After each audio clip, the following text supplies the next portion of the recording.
Pandian store சீரியலில் அடுத்த வர எபிசோடில் நம்ம காந்திமதி இருந்துட்டு ராஜியை எங்கள் வீட்டு மான மரியாதை போகாமல் இந்த வீட்டுக்கே வந்து சந்தோஷமாக வாழ்ந்துட்டுருக்கா அப்படின்ற மாதிரி சொல்லிக்கிட்டு இருக்காங்க.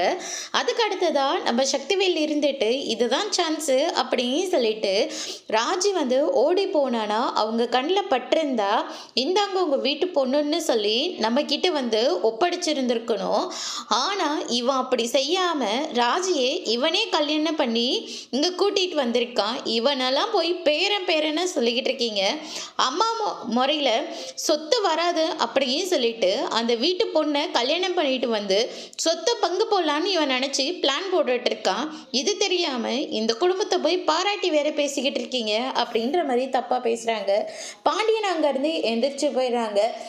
கோமதி இருந்துட்டு ராஜிக்கும் கதிரிக்கும் நான் தான் கல்யாணம் பண்ணி வச்சேன் அப்படின்ற மாதிரி நடந்த எல்லா உண்மையும் வந்து சொல்லிடுறாங்க. இதை கேட்டோன்னே என் பொண்ணுக்கு கல்யாணம் பண்ணி வைக்க நீ யாரு அப்படின்னு சொல்லிட்டு கோமதி கிட்ட சண்டை போட்டு முத்துவேல் சக்திவேலுன்னு சொல்லிட்டு எல்லாருமே அங்கேருந்து கிளம்பிடுறாங்க.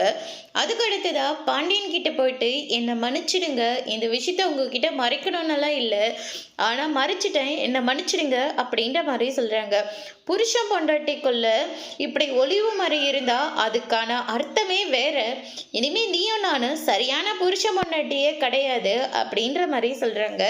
இதை கேட்டோன்னு கோமதி வந்து பயங்கரமா ஷாக் ஆகுறாங்க. அதோட இன்னைக்கான பிரம்ம முடிச்சிருக்காங்க.